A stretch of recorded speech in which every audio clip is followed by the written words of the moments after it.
demikian. Tetapi saya menemukan sesuatu yang luar biasa, bahwa siapakah sidang Jemaat Korintus yang disebutkan ladang garapan Tuhan? Apakah sidang Jemaat Korintus atau orang Korintus, bangsa kafir ini adalah ladang yang sudah baik? Coba kita pikirkan.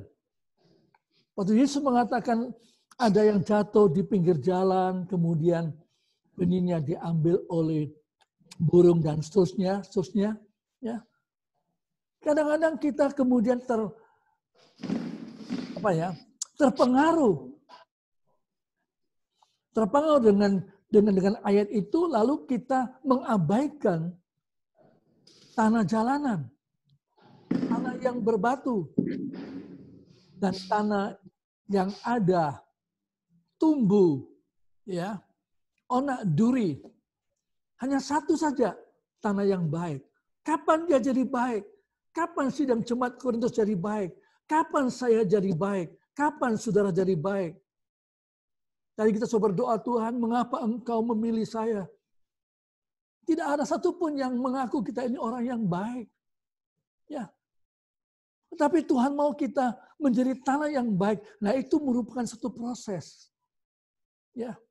Yang proses saya bisa melihat pada 2 Korintus pasal yang ke-6, ayat 1 sampai ayat ke-4 itu, ya, saudara boleh baca kembali bahwa Rasul Paulus menginginkan, Timotius juga ikut nimbrung menginginkan supaya kita semua tidak mensia-siakan kasih karunia Tuhan. Jangan sampai mensia-siakan, ya, apa yang harus dikerjakan sebagai petani.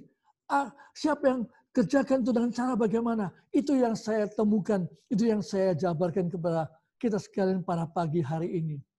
Ya, coba kita baca sedikit kembali bahwa pada pasal yang ke-6 ayat 4 sampai 5, saya sedikit baca sekilas saja, dikatakan bagaimana pelayanan ini.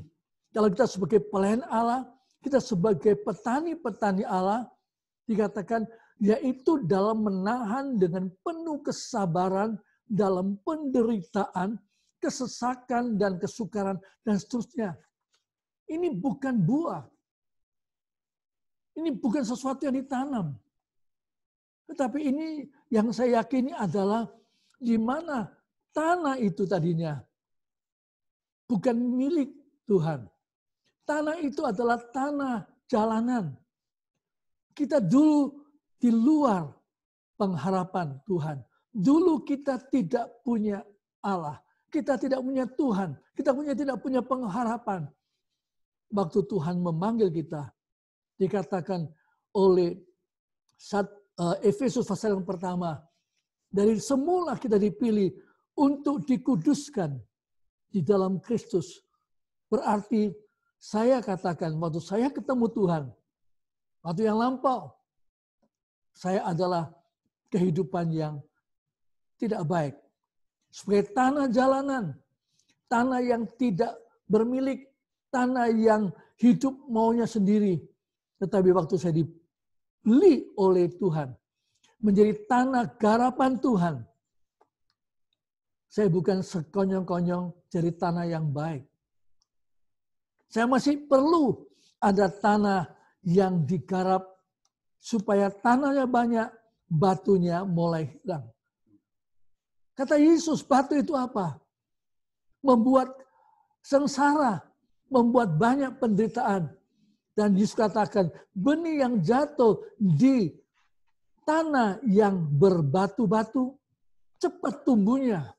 Tapi begitu kena sengsara, begitu kena halangan, begitu kena sindiran, begitu kena aniaya, lalu matilah benih itu sebab tidak punya akar. Apakah saya dan saudara tiba-tiba menjadi tanah yang baik? Pernah kita menjadi tanah yang berbatu-batu? Kita cuma mau senang-senang saja. Kita mau ikuti firman yang akarnya pendek-pendek saja. Yang penting hari ini ditabur, langsung besok berbunga-bunga. Oh puji Tuhan, haleluya. Kemudian minggu depan lagi tidak mau sengsara. Begitu sedikit sindiran, kita tinggalkan kebaktian. Sedikit persoalan antara kita, hamba-hamba Tuhan mulai berkelahi. Saya pikir lebih jauh. Ada lagi disebutkan tanah yang ada duri onaknya. Tuhan katakan benih itu ditabur. Benih yang baik itu sudah bertumbuh, tapi tidak bisa berbuah. Ya karena ada tanaman yang lain. Saya dibawa kepada perjanjian lama. Allah berkata kepada Musa, bilang sama bangsa Israel, jangan menanam satu ladang dengan 2 benih. Itu dilarang. Ya, Tuhan maunya benih gandum utuh. Yang murni. Tuhan tidak mau ada benih lalang, benih duri, ya. Dan Tuhan membawa saya kepada satu perkataan daripada Raja Salomo. Dalam Amsal Sulaiman, saudara boleh baca dalam pasal 24. Salomo mengatakan, aku datang, aku berjalan, aku melihat-lihat sebuah bendang ladang daripada petani yang malas. Lihatlah, apa yang tumbuh di ladang adalah onak duri. Apa yang tumbuh di tempat taman juga penuh dengan onak duri. Dan semuanya jadi rusak. Maka saya mendapatkan nasihat dari Tuhan. Saya mendapat nasihat dari firman Tuhan. Kalau kita mau menjadi petani yang baik, kalau kita mau menjadi ladang yang baik, kalau kita mau menjadi ladang jemaat Tuhan yang baik, mau tidak mau kita harus rajin. Rajin apa? Tidak sekedar rajin ikut kebaktian, rajin baca Alkitab, rajin berdoa. Tapi Tuhan mau kita sebagai kalau petani rajin untuk membersihkan ladang dari kemalasan onak duri ini. Waktu Allah menciptakan langit dan bumi, Allah menumbuhkan segala tumbuhan, Allah melihat apa yang dia kerjakan sangat-sangat baik. Tetapi pada pasal yang ketiga, oleh sebab dosa, Tuhan katakan, maka tanah akan menghasilkan onak dan duri. Allah tidak menghilangkan onak duri. Allah mau kita yang menghilangkan onak duri, yaitu dengan kerajinan kita. Jadi kalau saya melihat di sini satu hal yang luar biasa. Maka Yesus menunjukkan ladang yang baik sehingga benih yang ditanamkan dia bertumbuh. Kata Injil Lukas mengatakan, maka tanah yang baik ini dengan sabar, dengan penuh ketekunan, dia bertumbuh dan menghasilkan buah-buah yang baik. Nah, saudara, saya sudah sampai pada pengertian tentang tanah. Siapa itulah tanah? Itulah sidang jemaat yang Tuhan percayakan. Siapa tanah? Itulah kita sendiri. Siapa yang rajin? Tentunya terutama adalah kita hamba-hamba Tuhan. Supaya kita memiliki tabiat-tabiat, yaitu tabiat yang memiliki tanah itu. Bukan tanah pinjaman, bukan tanah sembarangan, bukan tanah milik orang lain. Tanah yang Tuhan percayakan buat kita. Kita beli, kita dibeli dengan darah. Kita juga beli jemaat itu dengan darah anak domba Allah. Kedua, kita harus bisa tidak takut menghadapi sengsara. Dan itu buang segala batu dan lain sebagainya. Saya tidak akan terlalu panjang uraikan, tetapi saya ingin sampai pada waktu yang lain. Ya, saya menunjukkan kepada saudara secara ringkas, siapakah itu petani? Kita tahu adalah kita, tidak salah. Tetapi saya menemukan petani-petani dari kitab Kejadian adalah Adam tentunya. Setelah dia mendapatkan hajaran Tuhan, maka dia tentunya sebagai petani, walaupun tidak ditulis, yang ditulis adalah Kain, dia sebagai petani, tetapi dia punya korban tidak berkenan kepada Tuhan. Kenapa? Kita tahu ceritanya, saudara sendiri yang harus akan menjelaskannya. Kemudian kita ketemukan dalam Perjanjian Lama, Nabi Nuh adalah seorang petani yang pertama kali mabuk, saudara juga boleh sendiri untuk menguraikan. Kemudian Ishak juga yang bertani mendapatkan 100 kali ganda dan seterusnya. Dan juga Yusuf yang dijual, dia juga menjadi petani yang unggul untuk menyelamatkan bangsa Mesir dan juga keluarga mereka semuanya. Dan masih banyak lagi. Dan saudara, kita melihat di dalam Alkitab Perjanjian Baru, saudara boleh menemukan Paulus seorang petani, Apolos seorang penyiram dari ladang itu. Kita tahu sidang Jemaat Korintus adalah yang menjadi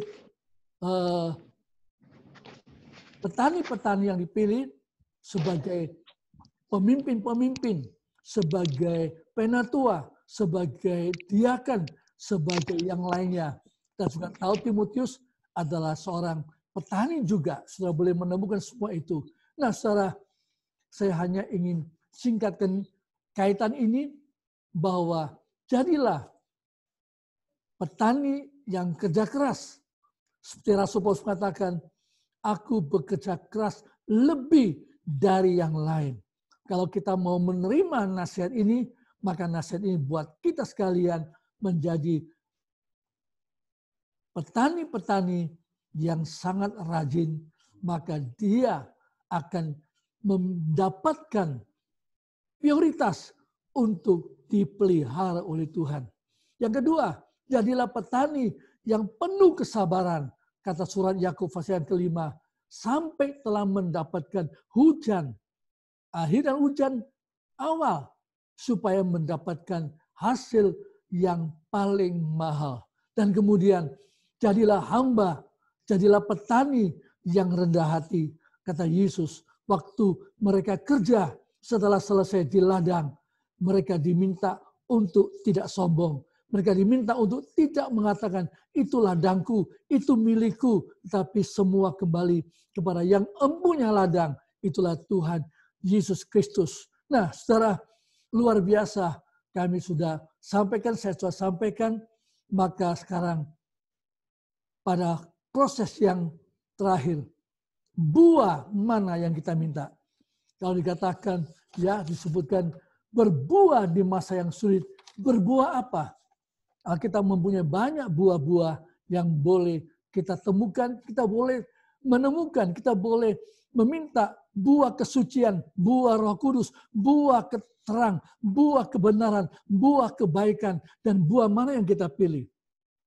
Ini yang penting perlu kita hayati. Kalau kita sudah mempunyai ladang yang baik, kita sudah menggarap kerjakan dengan begitu baik, kita sudah mempunyai keyakinan memiliki pohon yang bisa berbuah. Tapi pohon yang macam apa? Alkitab juga mengatakan, Tuhan Yesus katakan, ada pohon yang baik, ada pohon yang jahat. Ya, ada yang tidak mau berbuah baik, ada yang tidak mau berbuah yang sesungguhnya, dan masih banyak sekali. Tetapi saya rangkumkan, saya coba untuk menjadikan satu hal yang mudah untuk kita pikirkan. Hanya ada 2 macam buah. Ada 2 macam pohon yang Tuhan tuliskan di dalam surat Roma pasal yang ke-6. Saudara boleh baca di sana. Waktu bangsa Roma ya belum bertobat, Rasul Paulus mengatakan, dulu kamu tanpa dikekang, kamu dulu begitu tidak akan teratur. Kamu sediakan hidupmu akan menghasilkan buah yang memalukan yang diakhiri dengan kematian. Buah yang memalukan menghasilkan kematian. Tetapi Rasul Paulus lebih lanjut mengatakan dalam pasal yang sama. Tapi sekarang setelah engkau bertobat, engkau menjadi hamba Allah, engkau menghasilkan buah kekudusan yang akhirnya adalah hidup yang kekal. Luar biasa bukan? Kemudian Rasul Paulus juga mengatakan, cara bagaimana kita menanam. Ada 2 macam cara menanam benih itu. Kalau kita tahu benih yang ada pada saya dan saudara, Kalau kita tahu benih Roh Kudus, benih firman Allah, ada yang terbaik dan terindah, maka hati-hati kita menanam. Jangan sembrono. Yang penting saya menyampaikan, saya penting yang saya enak saja. Tidak, saudara. Rasul Paulus mengatakan, barang siapa yang menabur dengan hawa nafsunya, maka akan menuai buah kebinasaan. Tapi kalau kita menabur dengan Roh Kudus, kita menuai hidup yang kekal. Saudara, luar biasa. Maka saya akan coba untuk menyimpulkan, mengakhiri sharing saya pada pagi hari ini. Supaya kita merenungkan lebih jauh. Sekali lagi, bisakah kita memiliki dua tema ini? Berbuah di masa yang sulit atau berbuah di masa yang aman, tentram? Saudara boleh ambil satu keputusan setelah saya selesaikan apa yang saya sampaikan. Karena suatu tempat akan menanam, maka itu harus mempunyai proses-proses yang telah saya katakan. Semua saya temukan dalam Alkitab. Dan kemudian apakah benar ada berbuah di masa senang. Ya. Sidang Jemaat Korintus sedang menghadapi perpecahan yang luar biasa. Apakah mereka sedang menghadapi kondisi yang baik, tenang? Saya rasa tidak. Rasul Paulus sangat-sangat menderita waktu dia menghadapi jemaat, menghadapi rasul palsu, dan lain sebagainya. Tetapi kemudian saya dibawa oleh firman Tuhan sendiri, maka saya tandaskan, semoga saya tidak mempengaruhi saudara, tapi saya berkeyakinan tentang berbuah, tentang menanam. Saya tidak pernah menemukan berbuah di masa yang aman. Berbuah di masa yang enak. Tidak ada tutur kata dalam Alkitab menanam dan berbuah itu baik, gampang. Kenapa? Saya menemukan Yesus mengatakan, aku berkata kepadamu, sesungguhnya jikalau biji gandum tidak jatuh ke dalam tanah dan mati, dia tetap satu biji saja. Tetapi jika ia mati, ia akan menghasilkan banyak buah.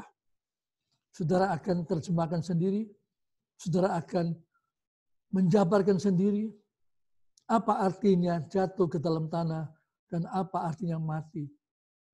Tenang-tenang, damai-damai, penuh dengan keberhasilan, uang dan sebagai kedudukan. Saya menemukan lagi di dalam kata Rasul Paulus. Saya coba bacakan ini. Demikian pula halnya dengan kebangkitan orang mati. Ditaburkan dalam kebinasaan, dibangkitkan dalam ketidakbinasaan. Ditaburkan dalam kehinaan, dibangkitkan dalam kemuliaan. Ditaburkan dalam kelemahan, dibangkitkan dalam kekuatan. Yang ditaburkan adalah tubuh alami, yang dibangkitkan adalah tubuh rohania. Jika ada tubuh alamiah, maka ada pula tubuh rohania. Saya tidak uraikan, saudara sendiri akan merenungkan, menjabarkan betapa kita melihat tidak ada berbuah yang tenang, aman, tentram, bergaya, dan berenak-enak. Itu sebabnya saya simpulkan dalam pasal 6 ayat 1 sampai 10 ada bagian yang terakhir, yaitu bagaimana kita menanam.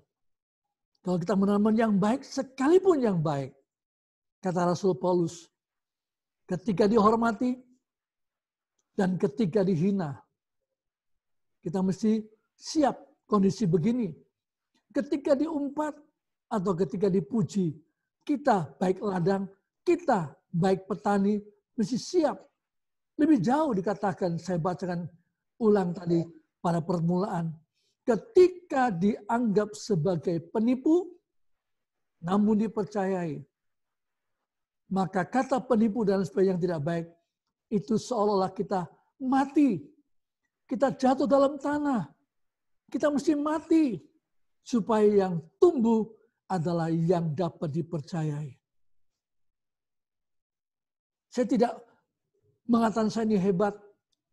Tetapi waktu kami suami istri pertama kali bersama 2 anak pergi ke Irian. Pada waktu itu masih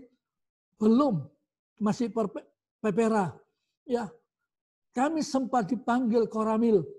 Karena ada pendeta yang mengatakan bahwa pendeta Paulus Budiono adalah seorang PKI, pelarian, melarikan diri ke Papua, Irian Barat waktu itu. Saya ditangkap, saya dipanggil, saya diwawancara, saya diinterogasi. Ternyata sesama orang Jawa. Jadi semuanya terselesaikan dengan baik. Tapi saya mengalami, saya tidak tahu bagaimana. Dianggap penipu, tapi kemudian dipercayai. Saya lanjutkan, saudara sendiri merenungkan, saya tidak mau banyak-banyak, supaya ada waktu, kesempatan untuk kita saling sharing. Ketika dianggap sebagai orang yang tidak dikenal, namun terkenal. Ketika dianggap sebagai orang yang nyaris mati, dan sungguh kami hidup, dan seterusnya, saya menyingkat, tetapi saya mengakhiri dengan kalimat ayat ini, yang saya sedang menemukan setelah saya merenungkan ayat 1-10. Apa itu ayat? Ayat itu lanjutan. Hai orang-orang Korintus, kami telah berbicara terus terang kepada kamu. Hati kami terbuka lebar-lebar bagi kamu. Dan bagi kamu ada tempat yang luas dalam hati kami. Tetapi bagi kami hanya tersedia tempat yang sempit di dalam hati kamu. Maka sekarang, supaya timbal balik, aku berkata seperti kepada anak-anakku, bukalah hati kamu selebar-lebarnya. Kenapa saya mengakhiri kata-kata ini? Saya menemukan luar biasa. Rasul Paulus dan Paulus menjadi penasehat yang baik, tapi dia diakhiri dengan kesamaan antara seorang anak muda dengan orang tua. Begitu tidak ada bedanya. Seringkali kita di mimbar mengatakan, kita sama. Tapi begitu kita di bawah mimbar, kita seringkali mengatakan, kamu tidak tahukah aku ini gembala? Kamu tidak tahukah aku ini ketum dan lain sebagainya. Mari kita renungkan baik-baik. Tuhan memberikan ayat ini untuk mengunci perenungan kita pada pagi hari ini. Maka Rasul Paulus minta kepada sidang jemaat Filipi dan juga tentunya para penatuannya, para pengerjanya dan sebagainya. Taruhlah pikiran dan perasaan Kristus dalam hati kita. Ini sesuatu yang luar biasa. Saya tidak mau panjang lebarkan. Masih ada penuh dengan sukacita dalam hati. Tapi saya akan kunci dengan perkataan ini. Mari kita memberikan hidup kita ini sebagai ladang Tuhan. Lalu diangkat sebagai petani-petani yang rajin. Tetapi kemudian menjadi orang tua yang sungguh-sungguh mencintai sidang jemaat sebagai anak-anak yang tanpa perbedaan yang sangat mengerikan. Ya, biarlah kita semua pada pagi ini boleh saling sharing dengan luar biasa bebasnya, selebar-lebarnya kata Rasul Paulus, bukalah hati kamu selebar-lebarnya. Terima kasih dan saya mohon Pendeta Daiman Sinaga untuk mengunci dalam doa penjabaran sharing pada pagi hari ini. Amin.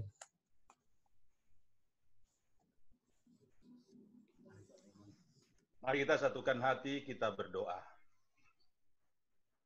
Sungguh kami bersyukur Tuhan karena pada pagi menjelang siang hari ini kami masih berikan kesempatan untuk berfellowship. Kami sebagai anggota tubuh Kristus, sebagai rekan sekerja Allah, boleh mendengarkan kembali firman Tuhan yang mengingatkan kami sungguh-sungguh menjadi rekan sekerja Allah dan juga sungguh-sungguh menghasilkan buah. Terima kasih Tuhan, ada begitu banyak tantangan ketika kami harus berbuah, ketika kami harus melakukan tugas-tugas kami. Namun kami percaya tangan murah Tuhan yang selalu menuntun kami. Tangan murah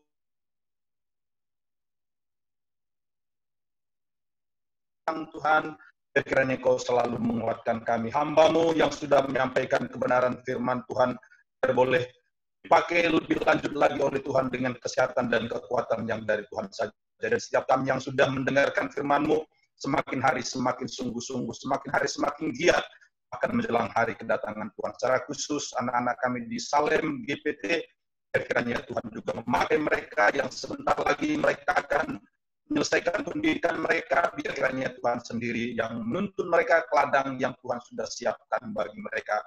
Terima kasih Tuhan, terima kasih. Ini yang menjadi doa syukur kami pada saat pagi menjelang siang hari ini. Dalam nama Tuhan Yesus Kristus, kami sudah berdoa. Amin.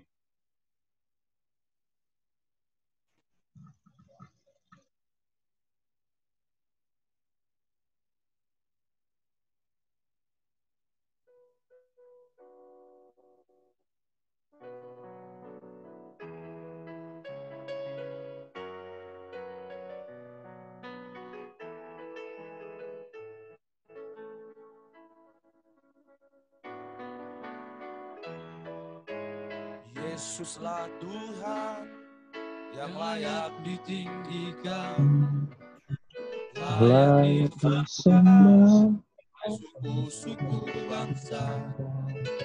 Dengan darah-Mu Kau telah tebus bangsaku.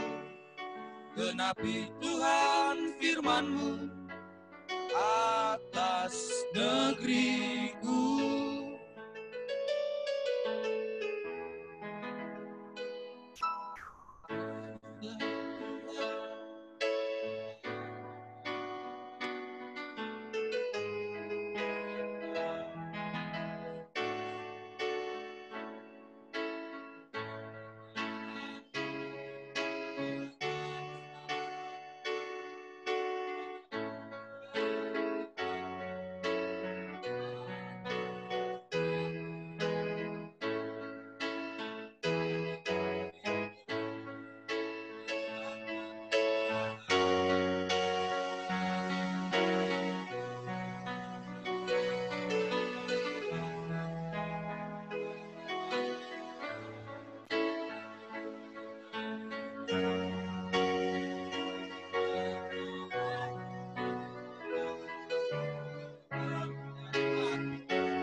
Nyatakan kemuliaan-Mu, ya Allahku, nyatakan curahan kuasa-Mu di tanah tercinta, negeriku Indonesia. Ku berdoa Indonesia, penuh kemuliaan-Mu, Indonesia, bagi kemuliaan-Mu.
puji kemuliaan-Mu.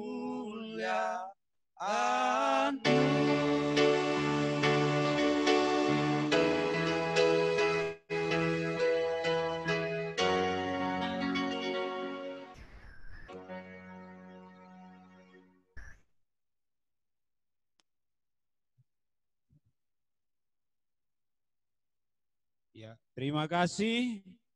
Kita sudah mendengarkan puji-pujian yang indah, kita sudah mempersembahkan pujian yang terbaik bagi Tuhan. Dan bahkan firman Tuhan, sharing dari hambanya sudah memberkati kita semua, menguatkan hati kita di dalam pelayanan, dan juga di dalam persekutuan kita secara pribadi dengan Tuhan. Maka pada saat ini, saudara-saudara, Bapak Ibu, saudara yang dikasihi Tuhan, kita akan mendengarkan kesaksian singkat, sharing singkat dari rekan-rekan hamba Tuhan yang akan membagikan pengalamannya seputar pengalaman bagaimana berbuah di masa-masa yang sulit. Itu yang pertama kali kami undang Bapak Joni Sugiana dari Papua untuk menyampaikan kesaksiannya, menyampaikan sharingnya bagi kita. Silakan Pak Joni Sugiana dari Papua.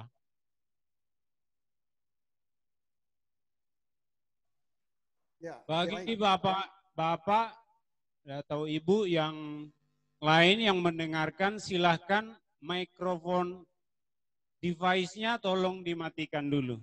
Ya, terima kasih. Ya, baik. Terima kasih. Shalom buat semua hamba-hamba Tuhan yang ada di Shalom, seluruh Pak. Indonesia. Shalom. Shalom. Mohon maaf, di sini jaringannya kadang-kadang suka terputus-putus. Jadi kalau mungkin saya ada kata-kata yang tidak Tuhan, saya senang sekali siang hari ini dapat bertemu terutama dengan Bapak Gembala, Om Paulus Budiono, orang tua rohani kami yang kami kasihi, serta seluruh hamba-hamba Tuhan. Puji Tuhan, saya sangat diberkati sekali lewat firman Tuhan yang boleh disampaikan. Sebagai hamba Tuhan, ya kita semua bagaikan seorang petani yang tadi kalau saya boleh menyimak firman Tuhan yang boleh disampaikan, bahwa seorang petani itu harus bekerja keras. Kemudian juga harus penuh dengan kerendahan hati dan penuh dengan kesabaran. Saya kira itulah memang yang sehari-hari saya lakukan dalam pelayanan kami di Papua ini. Karena apalagi di masa-masa yang sulit seperti ini, kalau kita tidak bekerja keras dengan sungguh-sungguh, kita tidak melayani dengan kasih, kalau kita tidak melayani dengan kerendahan hati, sulit kita untuk bisa berbuah dengan baik. Ya puji Tuhan, sampai hari ini pelayanan kami di Papua boleh berjalan dengan baik. Sekalipun memang banyak tantangan, saudara. Ya, saya pun menyadari itu semua. Tetapi oleh karena kasih karunia Tuhan, saya tetap kuat, senantiasa diberikan kekuatan. Ya, dengan penuh kasih, saya boleh melayani Tuhan dengan baik. Itulah yang saya boleh sharing kepada Bapak Ibu semua.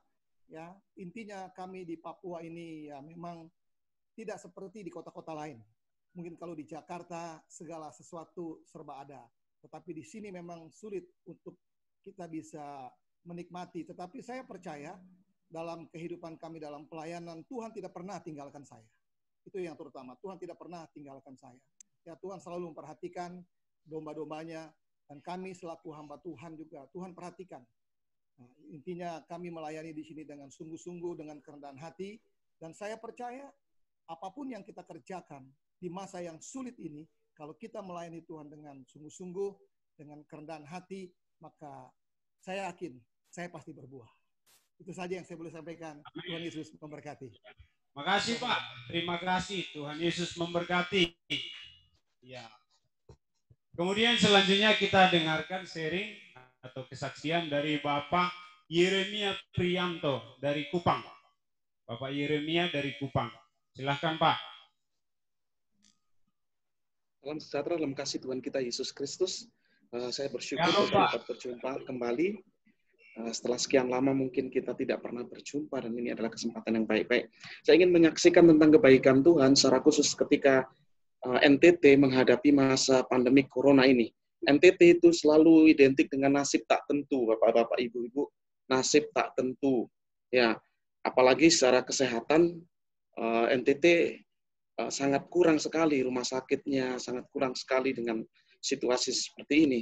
Tapi puji Tuhan, di NTT dari nasib yang tak tentu itu berubah menjadi nanti Tuhan tolong. Kenapa saya mengatakan itu Tuhan tolong? Ternyata pandemik itu tidak terjadi begitu luasnya.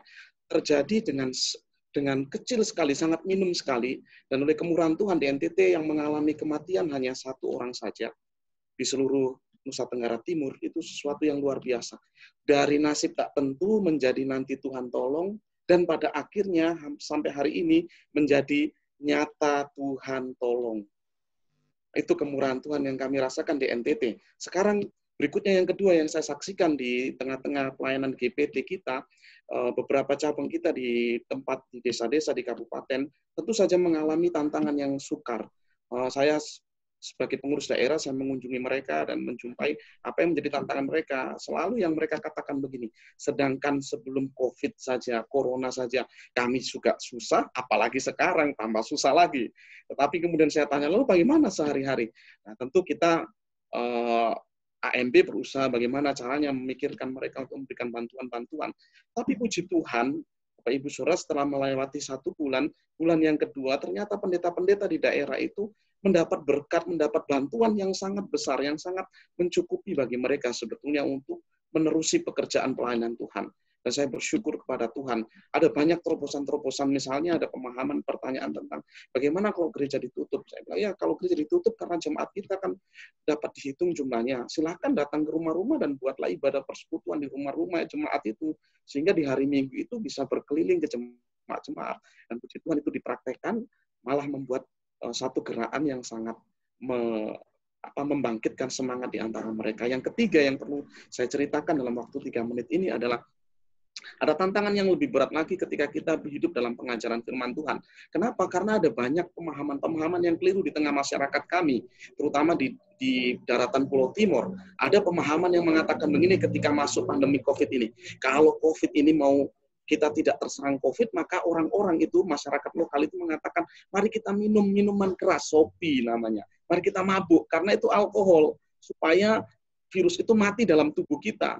Maka gerakan minum alkohol itu terjadi di mana-mana, termasuk di gereja-gereja karismatik, termasuk juga di gereja kami, di gereja-gereja GPT, di desa-desa ini, kita menghadapi yang seperti itu. Nah, masyarakat karena buta pengetahuan, maka orang ikut-ikut saja. Nah, ketika saya melakukan perkunjungan dan melihat jemaat-jemaat GPT kita, maka kita kemudian mengatakan, ayolah kita berdiri menegakkan firman Tuhan. Bahwa tanpa minuman keras pun kita dapat perlindungan Tuhan. Tanpa itu semua kita dapat perlindungan dari Tuhan. Dan puji Tuhan, itu merupakan tantangan pelayanan kita di masa kini ternyata. Bahwa ternyata berita-berita bohong, hoax itu ternyata di daerah-daerah itu sangat-sangat memberikan pengaruh yang besar bagi mereka untuk mereka ikuti. Tapi puji Tuhan, ketika hamba Tuhan, gembala sidang, hamba-hamba Tuhan tetap berada di tempat pelayanan mereka, memberikan arahan-arahan, puji Tuhan gereja kita diberkati Tuhan. Ini saja yang perlu saya sampaikan. Jadi nasib tak tentu, menjadi nanti Tuhan tolong, dan pada akhirnya nyata Tuhan tolong. Terima kasih, Tuhan Yesus memberkati. Puji Tuhan ya. Terima kasih Pak. Nyata Tuhan tolong. Amin. Haleluya. Ya. Untuk berikutnya kami undang Bapak Wardoyo dari Kota Depok. Silahkan Pak. Shalom. Ya, shalom Pak. Shalom. Perkenalkan, PDP Wardoyo dari Depok.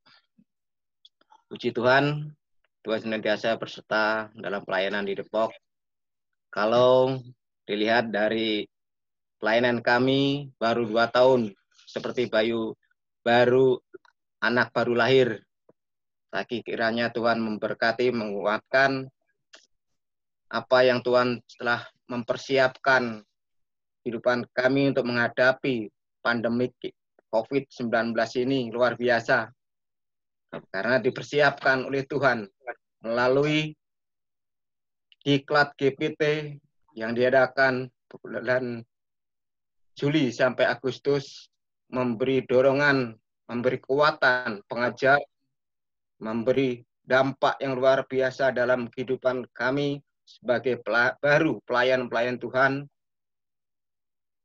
Ucapan terima kasih guru-guru, dosen, orang tua yang senantiasa memberi pertolongan, memberi semangat bagi kami yang baru mulai melayani. Kiranya di dalam pandemik 19 ini, Tuhan menolong. Waktu pertama Depok yang terkena COVID, kurang lebih bulan Februari, langsung bulan Maret ditutup semua gereja di Depok. Tapi kemurahan Tuhan, karena pelajaran untuk menjangkau jiwa atau untuk membawa gembalaan di Depok, semuanya Tuhan campur tangan sampai untuk mengatasi pernikahan, mengatasi yang sakit, sidang jemaat yang baru ikut di dalam GPT, itu semua karena anugerah Tuhan yang telah diberikan, telah dipersiapkan kami di Diklat selama sebulan, memberi kekuatan untuk maju tanpa adanya Diklat. Secara manusia, kami PDP baru 2 tahun tidak mampu menghadapi keadaan yang sulit ini. Tapi puji Tuhan, segala sesuatu Tuhan sudah mempersiapkan anak-anaknya untuk melayani. Saya juga terima kasih kepada Bapak Pendeta Paulus Budiono, Om Manyung, semua guru-guru yang telah mendidik kami semuanya untuk tetap di jalan Tuhan. Seperti kemarin PA dari Surabaya menguatkan kehidupan kita, siapa kami yang dipilih untuk melanjutkan pengembalaan di sidang GPT Depok. Terima kasih. Tuhan Yesus memberkati. Terima kasih. Senantiasa menumpang doa-doa supaya sidang jemaat Depok bertumbuh dan bertumbuh. Tuhan Yesus memberkati. Amin. Terima kasih Pak. Tuhan Yesus memberkati pelayanan Pak Wardoyo di Depok ya. Nah, Bapak Ibu Saudara yang dikasihi Tuhan, waktu juga yang akan memisahkan kita di dalam persekutuan saat ini ya. Saat pagi hari ini, karena waktunya sudah sampai, maka ada beberapa hal yang kami akan sampaikan. Pertama-tama kami berterima kasih untuk semua pelayan-pelayan yang sudah terlibat, termasuk juga Bapak yang sudah menyampaikan firman Tuhan, Bapak Ketua MMP Salem GPT. Terima kasih Pak, Tuhan Yesus memberkati. Kemudian Bapak Ibu Saudara yang dikasihi Tuhan, kami juga sampaikan dalam waktu 1 bulan ke depan, Salem GPT akan mengadakan acara yang sama seperti ini dalam rangka wisuda dan pentahbisan mahasiswa baru angkatan yang keempat. Untuk itu kami juga nanti akan sebarkan undangannya bagi Bapak Ibu yang memiliki waktu kesempatan, kami undang untuk bersama-sama dengan kami bersekutu di dalam ibadah acara nanti yang akan kami adakan. Dan dukung kami di dalam doa, anak-anak kami di Salem GPT untuk semakin semangat di dalam pelayanan, semakin semangat di dalam belajar mereka. Nah, saudara-saudara yang dikasihi Tuhan, kita akan mengakhiri ibadah kita. Kita akan nyanyikan satu pujian, kita katakan, terima kasih Tuhan untuk kasih setiamu. Dan nanti akhir pujian ini kami undang Bapak Pendeta Otniel Firmanyo Osio untuk menaikkan doa berkat.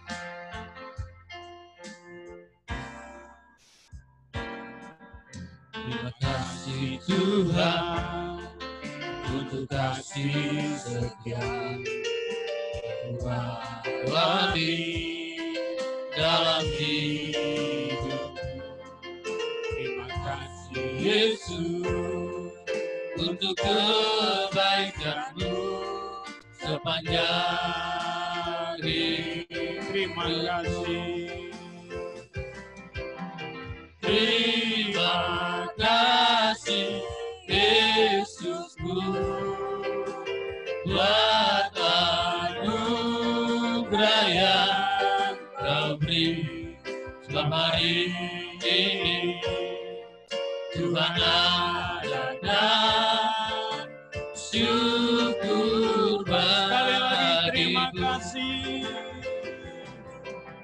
Terima kasih Yesusku buat anugerah yang Kau beri selama ini.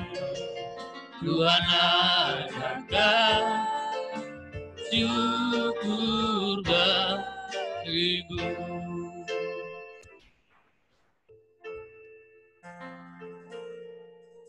Baik, Bapak Ibu, saudara sekalian dikasihi Tuhan, mari kita naikkan ucapan syukur sekaligus mengakhiri ibadah pada siang hari ini.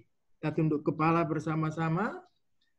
Bapa Sorgawi, pencipta alam semesta, kami mengucap syukur untuk ibadah kami dari awal sampai akhirnya Tuhan sudah pimpin. Tuhan tuntun kami sehingga saat ini menjelang berakhirnya ibadah, kami datang kembali di hadapan Engkau untuk mengucap syukur atas semua dan bahkan menerima berkat di dalamnya. Mahasiswa Salem yang sedang akan menunaikan tugas pelayanan, Tuhan tolong menyertainya. Sebelum mereka diwisuda, mereka akan praktek di berbagai tempat. Biar Tuhan lindungi sertai bagaimana tema firman Tuhan di siang hari ini berbuah di saat-saat yang sulit. Karena anugerah-Mu yang telah menyelamatkan kami, membawa kami berada bagaikan domba di tengah-tengah serigala. Apapun kenyataannya, bahwa bersama dengan Tuhan tidak ada yang mustahil. Amen.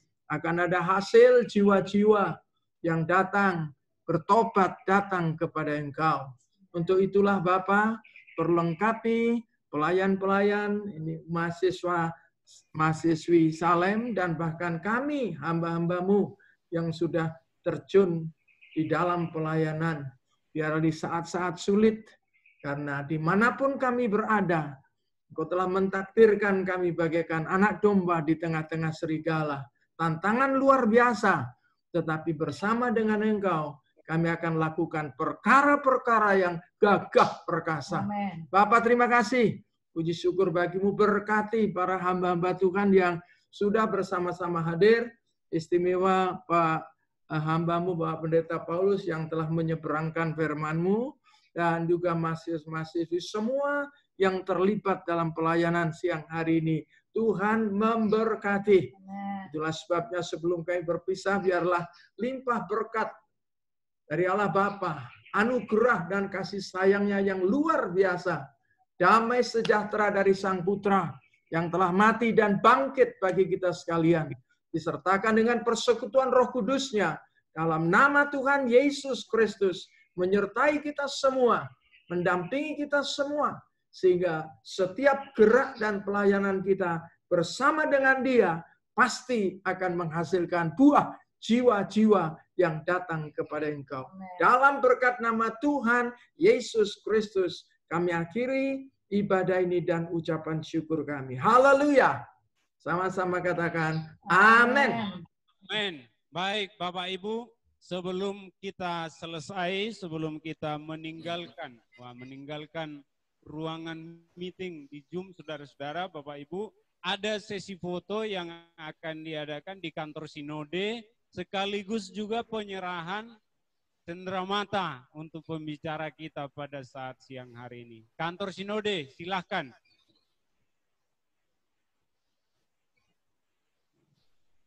Dan juga bagi Bapak Ibu yang ingin menyampaikan salam-salam, silahkan. Sekarang kami akan buka mic-nya semua peserta. Terima kasih untuk pelayanan Bapak Ketua Umum, Bapak Ketua MP gitu. Terima kasih buat firman-Nya. Tuhan berkati semua. Salam. Baik, Bapak Ibu, terima kasih. Tuhan Yesus memberkati.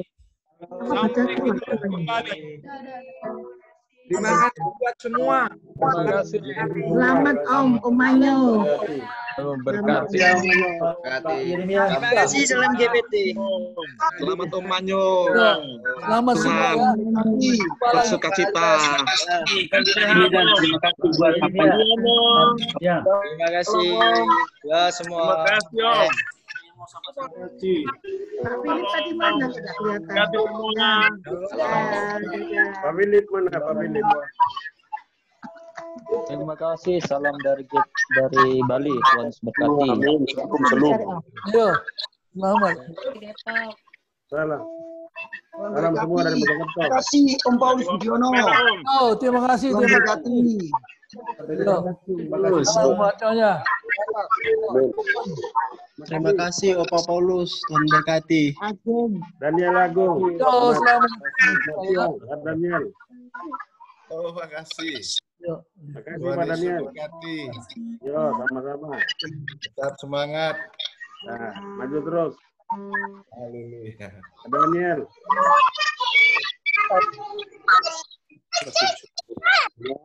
Ngalir. Halo Pak Joni. Joni Giana. Halo. Salam Mojokerto. Mojokerto. Halo Pak Philip. Halo Pak Yohanes, Batam. Next time. Oh. Salam Bojonegoro. Salam semua, Tuhan Yesus berkati. NTT. Selamat siang. Salam dari utara kepada yang di selatan.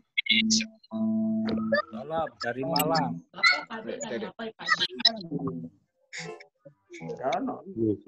Oh, kita juga Sundiono. Salam. Puji Tuhan. Salam untuk Pak Budi Apianto. Shalom, shalom. Salam Pak Yusuf. Selamat pagi. Salam untuk Pak Pundiono. Shalom, puji Pak Tuhan. Pundiono. Selamat pagi. Oke. Selamat siang. Selamat siang semua. Pak Stephen BIP, kita BT. Shalom semua. Sampai jumpa di waktu-waktu yang akan datang. Ya.